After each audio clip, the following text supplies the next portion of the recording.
রাসূল সাল্লাল্লাহু আলাইহি ওয়াসাল্লাম বলেছেন, আল্লাহ তাআলা বলেন, সিয়াম রোজা ব্যতীত আদম সন্তানের প্রতিটি কাজই তার নিজের জন্য, কিন্তু সিয়াম আমার জন্য, তাই আমি এর প্রতিদান দিব।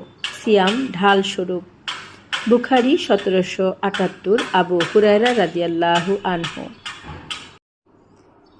নবী সাল্লাল্লাহু আলাইহি ওয়াসাল্লাম বলেছেন, আল্লাহ ঘোষণা করেন, সিয়াম আমার জন্যই আর আমি এর প্রতিদান দিব, যেহেতু সে আমারই সন্তুষ্টি লাভের উদ্দেশ্যে তার প্রবৃত্তি, পান ও আহার ত্যাগ করেছে।